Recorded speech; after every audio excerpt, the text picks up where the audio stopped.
이제 문제는 이거예요. 그러니까 문법 외우기만 한다고 문제가 풀리더냐. 그러니까 외웠는데 문제가 안 풀리더라. 그러면 우리가 무엇을 배울 거냐. 의미를 중심에 두면 문법이 참 당연하다는 것을 이게 당연한 거네. 이렇게 알게 되는 과정이다. 이게 이제 핵심일 거라고 보고요. 그다음에 그것을 이제 좀 간단하게 볼 수 있는 기출문제하고 뭐 이런 걸 하려고 그래요. 시험에 맨날 컴플릿 다음에 to 쓰는 거 맞냐고 이렇게 물어봐요. 3주 전이니까 과거 쓴 건 맞고 그 책을 쓰기를 끝냈다니까 to 부정사를 붙이면 to 부정사의 명사적 용법이 되는데 컴플릿의 목적어로 to 부정사를 이렇게 쓰면은 맞냐 이렇게 물어보면 이제 우리들이 finish ing, enjoy ing 해가지고 한 대여섯 개 외운 게 있는데 거기 컴플릿이 다행히 들어있었으면은 ing다 아니다 이렇게 얘기를 할 수 있겠지만 그렇지 않으면은 뭐였지 이런 생각을 하게 되죠. 여기도 I can't get that child to go to bed라는 문장이 맞냐 이렇게 물어봤어요. 그러면은 get 목적어 투부정사 이런 얘기를 아시는 분도 있을 거고 그런데 그걸 안다 하더라도 이 상황에 to가 꼭 맞는 걸까? get 목적어다면 혹시 ing를 써야 되는 상황은 아닐까? 뭐 이렇게 맨날 to를 쓰는지 ing를 쓰는지에 대해서 우리가 고민을 되게 많이 하게 됐었죠. 그럼 공통점에서 우리가 무엇을 배우게 되냐면 to하고 ing라는 스펠링이 뭘 뜻하는지를 배우게 돼요. 그러니까 to는 여기 이렇게 화살표 그림을 그렸는데 전치사를 수화로 배웁니다. 왜냐하면 전치사라는 거는 원래 일단 공간감을 표현하던 것들이 확장이 된 것이기 때문에 곰곰이 생각을 해본 거예요. 공간을 표현하는 말이 되게 다양한 의미를 확장해서 쓰고 있다면 그것의 핵심을 가장 간단하게 가장 제대로 표현하는 방법은 뭘까? 이거 막 봤어요. 그림으로 그리는 사람들도 많이 있어요. 근데 to라는 전치사를 그림으로 그리기 위해 뭐 화살표도 하고 뭣도 하고 근데 복잡해져요. 되게 자세하게 얘기하려면 많아져요. 그래서 가장 핵심적으로 잘 그리는 게 뭘까? 잘 표현할 수 있는 방법이 뭘까? 이러다가 생각이 문득 난 게 수화다. 이런 생각이 들었어요. 수화. 그러니까 수화는 to를 뜻하는 수화가 하나 있을 건데 그러면 to라는 단어의 뜻을 눈에 보이게 가장 잘 표현을 할 거 아니에요. 수화는 추상적인 개념을 눈에 보이게 만드는 최고의 방법이죠. 추상적인 얘기를 보이도록 만들잖아요. 예. 그래서 이제 영어 수화를 찾아본 거예요. 다행히 인터넷이 있어서 영어 수화 찾아봤더니 to를 이렇게 해가지고 여기에 딱 닿게 이렇게 그려요. from은 이렇게 그리고 그러면 to라는 건 뭐 하는 거고? 도착하는 거고 from이란 떨어지는 거고. 예. for가 정말 어려웠어요. for를 과연 얘네를 for를 어떻게 표현을 할까 생각하고 바라보는 거예요. 그러니까 저길 향해, 저걸 위해 이렇게 해석이 되는 거죠. 그러면 for 때문에는 또 뭐냐 생각하고 바라본 거예요. 이번엔 과거를. 아까는 어떤 시제를? 미래를. 그러니까 저길 위해, 저걸 향해 이렇게 하다가 과거를 바라보면 저번에 저 일 때문에 그래서 고마워 그래서 미안해 이런 얘기가 나오게 되는 거죠. 그러니까 생각하고 바라본다는 이 제스처를 미래 시제로 넣었다가 과거 시제를 넣었다가 결국은 for는 항상 생각하고 바라봤다는 거고 바라본 다음에 도착을 하고 뭐 이런 식으로 이제 얘기들이 연결이 돼간다는 걸 알게 됐죠. 자 그럼 to 얘기를 계속 가보면 to는 결국 이제 그쪽으로 간다는 거예요. to 다음에 나오는 얘기에 도달을 한다는 거죠. 근데 이 to가 I came to school 이렇게 되면 이 to를 우리가 전치사라고 불러요. 뒤에 뭐가 나오니까 여러분 school이라는 뭐가 나오니까 명사가 나오니까 그러면 얘는 전치사고 그다음에 얘가 명사다 이렇게 얘기를 해요. 그럼 나는 왔고 그래서 학교에 나라는 사람이 도달을 한 거죠. 내가 학교에 온 거예요. 전치사예요. 그 다음에 I came to study English 이렇게 되면 to 다음에 동사를 이렇게 쓰면 이걸 이제 전치사라고 부르지 않고 뭐라고 불러요? 투부정사다 이렇게 불러요. 그러면 투부정사라는 거는 to 다음에 동사를 쓰는 것이고 전치사라는 거는 to 다음에 명사를 쓰는 것인데 이때의 to와 이때의 to가 뜻이 비슷할까요? 상관이 없을까요? 전치사 to와 투부정사의 to는 똑같은 to고요. 의미가 같을까요? 다를까요? 자, 볼까요? 나는 학교에 왔죠? 그 다음에 나는 영어 공부한다는 그 활동에 온 거잖아요. 누가 공부하나요? 스터디의 주어가 누군가요?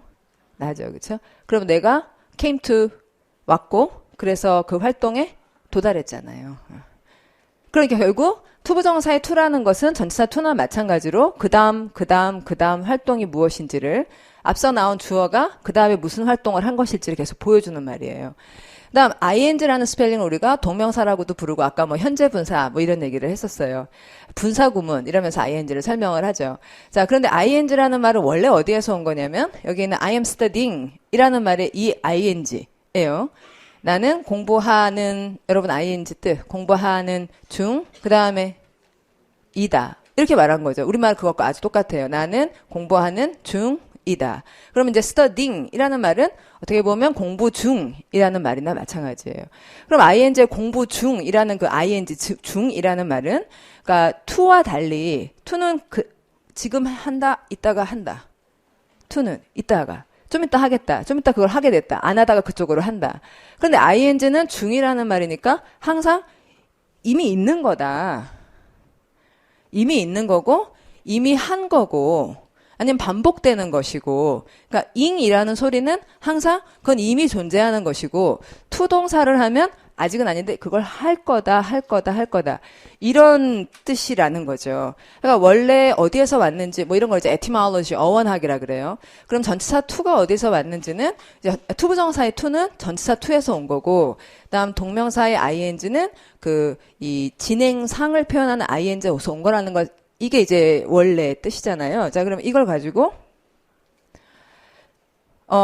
투부정사와 ing를 동사로 쓰는 그 대상으로 쓰는 그러니까 동사 뒤에 to를 쓰는 동사들과 ing를 쓰는 동사들을 이렇게 비교를 해보면 agree가 동의하다. 다음에 할 일, 한 일. 나는 동의한다. 할 것을 한 것을 할 것을 예상한다. 할 것을 한 것을 예상한다. 이렇게 할 걸 예상한다. 그다음에 계획한다. 할 것을 희망한다. 할 것을 욕구한다. 할 것을 wish 소원한다. 할 것을. 자, 그럼 이런 말들은 다 미래랑 상관이 있으니까 난 지금은 소원하거나 욕구하거나 희망할 뿐이고 그 일은 앞으로 할 일이니까 이런 말 다음에 to를 쓰는 거는 되게 당연한 얘기잖아요. 자, 그 다음 ing를 쓰는 일을 보면 admit의 뜻이 인정하다. 그러면은 할 일을 한 일을 자, 그럼 admit이 인정하다니까 그 다음은 예전에 이거 한 걸 인정한다. 그러니까 admit 다음은 항상 이 사람들 뭘 쓰는 거예요?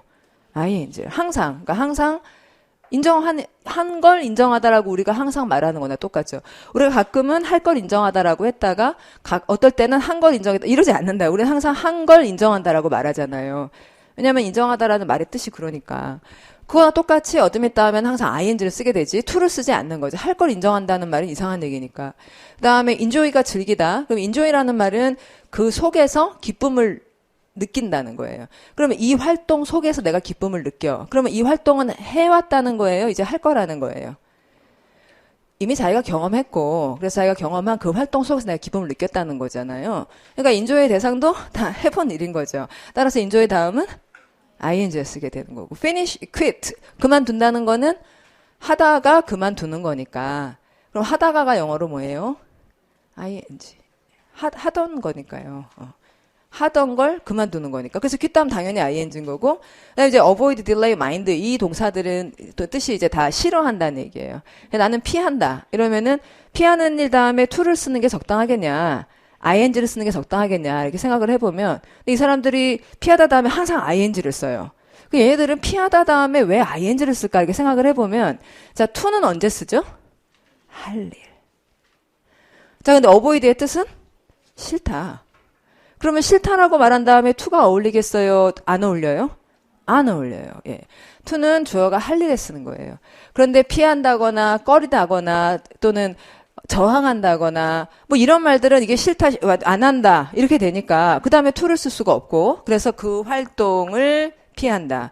그 활동을 꺼린다. 이렇게 말을 하게 되는 거죠. 그래서 이제 우리가 요약하여 기억할 것은 이제 이 동사들의 뜻이 이제 그 다음에 할 일과 상관이 있거나 자기가 원한다는 말일 때는 그걸 하겠다거나 원한다면은 동사 뒤에 뭐를 쓰고 to를 쓰고 그 다음에 그걸 전에 했다거나 그 활동을 전에 한 활동이거나 아니면 자기가 하기 싫은 안 할 일이다 이럴 때는 ing를 쓴다. 요 to와 ing에 대해 그 개념을 갖고 있으면 굉장히 많은 동사들이 이제 따로 외우지 않아도 그러니까 뭐 예를 들어 regret이란 동사가, 그건 나중에 하고, deny에 대해서 한번 살펴봅시다. deny가 뜻이 뭐죠? 그거는 이제 부인한다는 말이거든요. 부인. 예, 그건 아닙니다. 이렇게 말해요. 그러면 부인하다 다음에 나오는 일은 한 일일까요? 할 일일까요? 뭘 부인해요? 한 걸 부인해요? 할 걸 부인해요? 한 걸 부인하죠. 그러니까 deni의 뜻이 우리가 말하는 그 부인하다와 같은 말이 맞다면 자기가 옛날에 무슨 일을 한 것을 저는 그런 적이 없습니다. 이렇게 얘기를 하니까 우리가 한 걸 부인하다처럼 그래서 deny 다음에는 ing를 쓴다. 이렇게 이제 우리가 전에 몰랐던 것도 얘기를 할 수 있어질 거라는 거예요. 그렇죠?